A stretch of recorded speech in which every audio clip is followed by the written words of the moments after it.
Good morning. My name's John Crouch and I worship at All Saints in Barwick.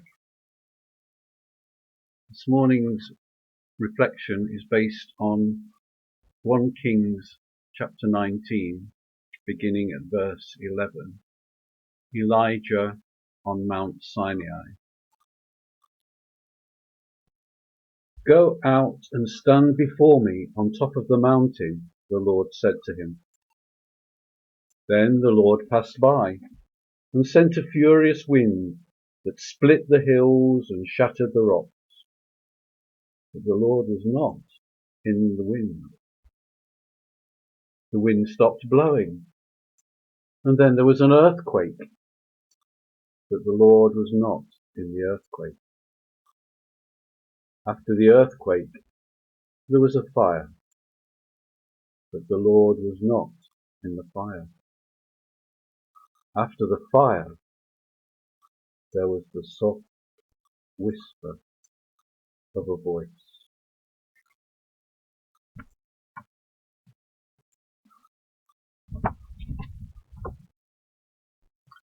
God invites Elijah to go and stand on the top of a mountain so that God might pass by. We're told that a great wind, a ferocious wind, whips around him, a wind so strong it breaks rocks to bits.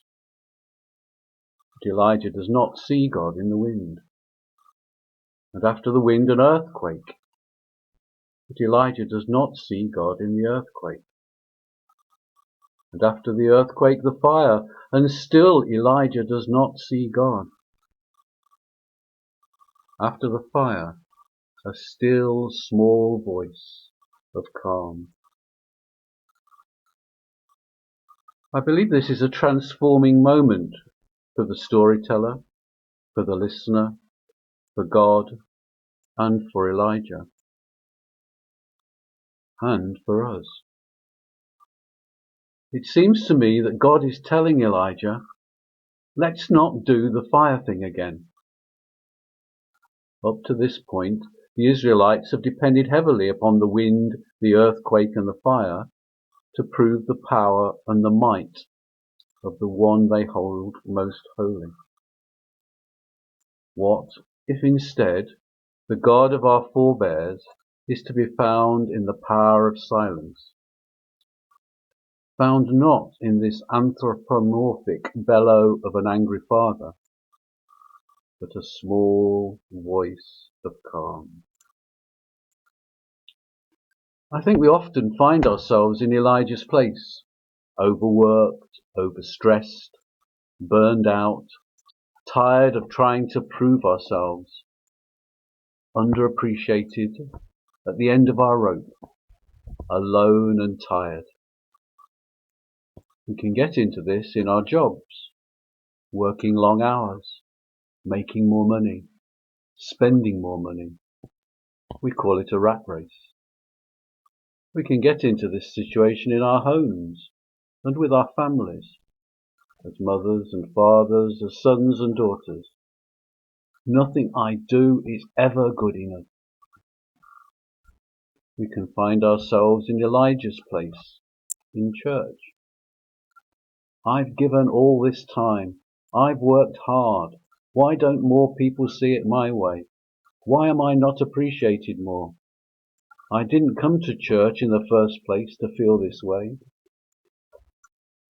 We can find ourselves in Elijah's place, in the wider world, particularly in our passion for politics and change. It all seems so hopeless. But what difference can one person make? In the build-up to Christmas, we seek the still small voice of calm. Frantic are the footsteps we make in our daily pursuits. Frenetic are the deeds in our too busy world. Loud are the voices that would distract us. Insistent are the sounds that surround us. They blare at us from every quarter, vying for our attention. Harried and hurried, we come to this moment of calm.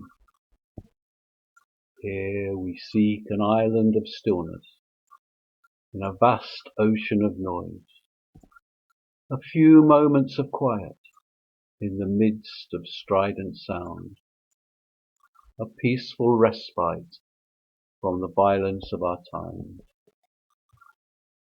Here we share with others, also seeking quietude and kindness. Here we come to listen as well as to speak, to listen with that inner ear that hears wisdom in words, meaning in music, goodness in the murmur of our voices.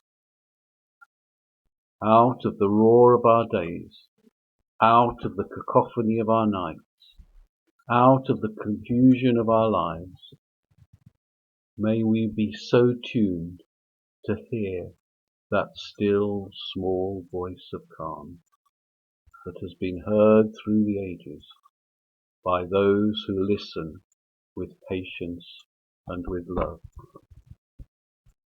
May there be in us the still small voice of calm. May we hear and heed. Lord, the Bible teaches us that there is a time to speak and a time to keep silence. Teach us the silence of humility, the silence of wisdom, the silence of love, the silence of perfection, the silence that speaks without words, the silence of faith. Lord, teach us to silence our own hearts, that we may listen to the gentle movement of the Holy Spirit within us. Amen.